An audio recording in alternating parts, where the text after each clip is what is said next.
Hello, this is Lamichael Johnson for the Dance 360 class, and in this video, it will be discussing Egyptian belly dances and the origins and the influences that it has on other cultures and countries.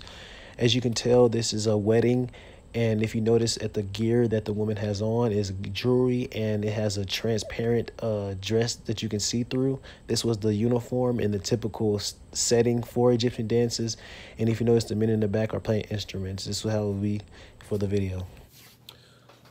Hi, I'm Lamichael Johnson. This is for Dance 360. This is my first video upload. I'm doing my video for Egyptian belly dancing.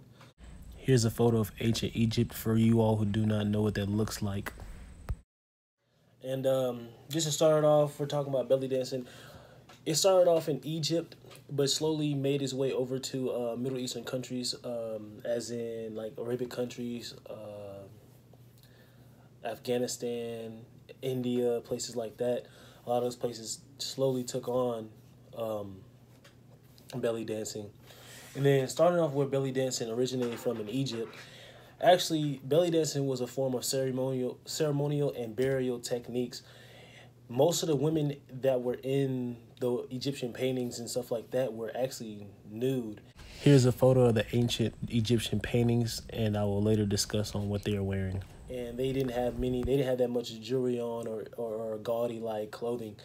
And it was actually practiced behind closed doors. Egyptian belly dancing wasn't supposed to be meant to be like a sexual type dance, and it still to this day is seen like a sexual dance to some people, even in their culture. But yes, it started off in the tombs of people who are dying, and the people who were only allowed to see Egyptian dances in that time in the tombs were people who are bearing gifts to the family members or people who are bearing gifts in the tomb. And a lot of people assume that belly dancing started in Middle Eastern countries, but that's false. Middle Eastern countries slowly took on belly dancing from Egypt. Egypt, if you y'all don't, whoever is looking at this video, they don't know where it's located. Egypt is located at the north of Africa. It's right to the northwest, I want to say. Northeast, I'm sorry.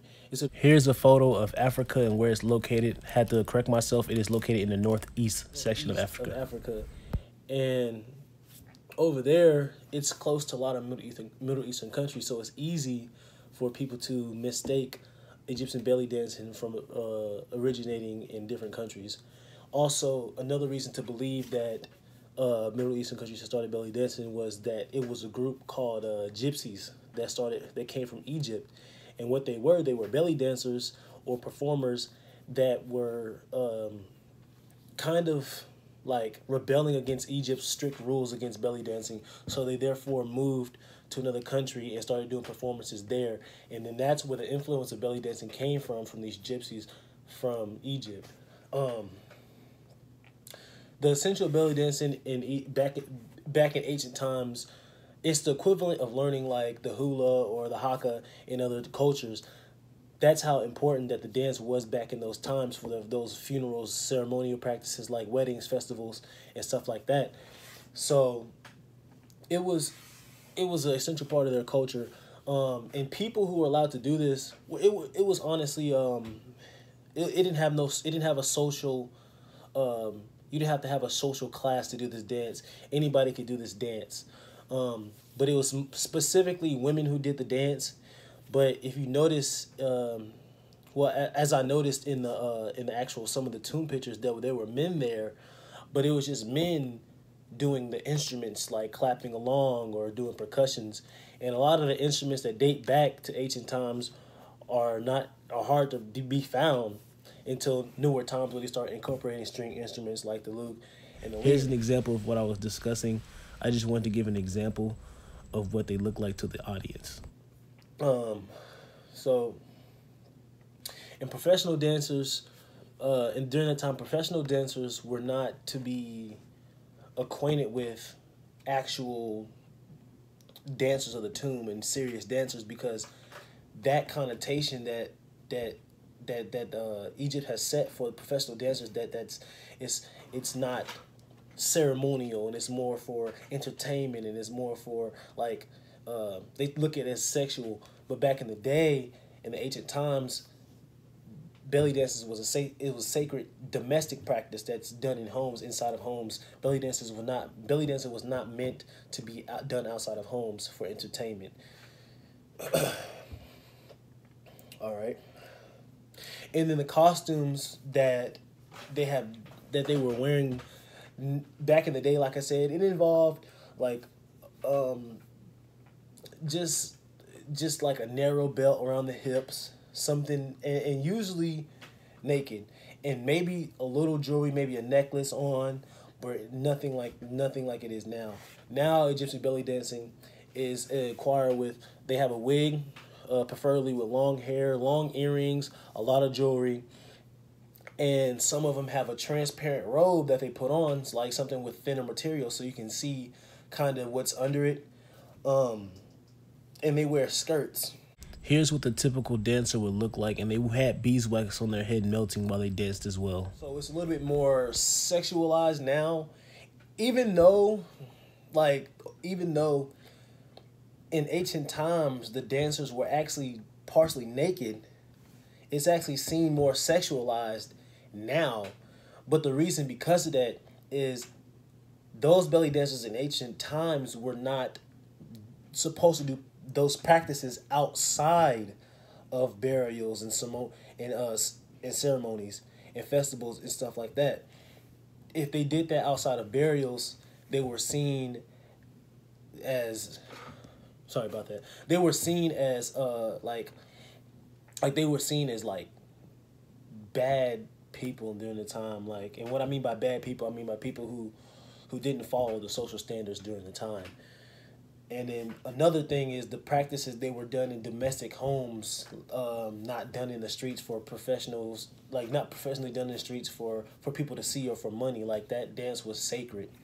But now in the newer age, and today, belly dancing is used as a form of entertainment.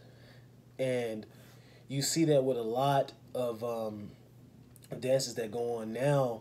They're done in casinos. They're done. They still hire for weddings. They still hire for festivals and stuff like that. But the Muslim influence that now is on Egypt, because Egypt used to be an area where they focused on polygods, more than one god, like the sun god or the god of weeds or the god. So they believed in more than one god back during the time. But now, because of the influence of the Middle Eastern countries, like I said, where Africa is located, the Muslim influence has changed the ideals of the Egyptian politics. So therefore, someone who is looking at belly dancing and is also Muslim women are supposed to be covered up. They're supposed to be their legs are not supposed to be shown. They're not supposed to have like a lot of skimpy clothing on. But now that they have those practices influenced on Egyptian women, now Egyptian belly dancing is now becoming more closed behind doors. Like even with entertainment, it's seen as something that is not as a Muslim practice, even though Egyptian belly dancing was like achievement back in the ancient times, or it was seen as a great position to dance at anybody's funeral, or someone who was of higher class. That was seen as a privilege. But now it's belly dancing is seen as bad entertainment. There's actually evidence that they have taken off Egyptian television shows that had belly dancing on there. So now they have taken those off air because of this Muslim ideals and these Muslim practices that has transferred over and influenced Egyptian society. Egyptian belly dancing now is only seen in movies, in some TV wedding scenes, but they took it off the internet because they seen it as sexualized, and people were getting that connotation behind it. People were not understanding the true aspects of belly dancing, so therefore they took it off TV because once again it conflicted with Muslim practices that just recently now have came in to Egypt.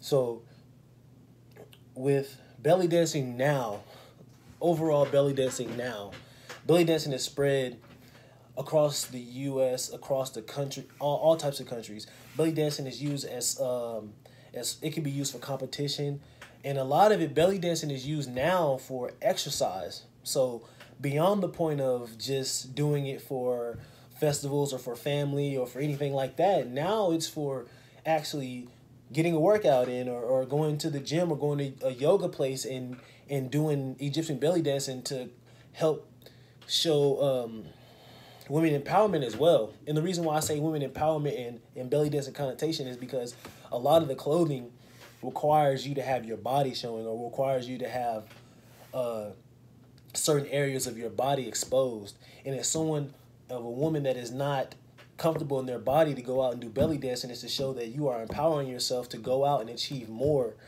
just because you're a woman and you're comfortable in your body. And that helps women now more than just belly dancing, more than just, oh, it's a concept, but now it's a mental, it helps women mentally achieve that confidence level in belly dancing. So belly dancing is just spread out everywhere now.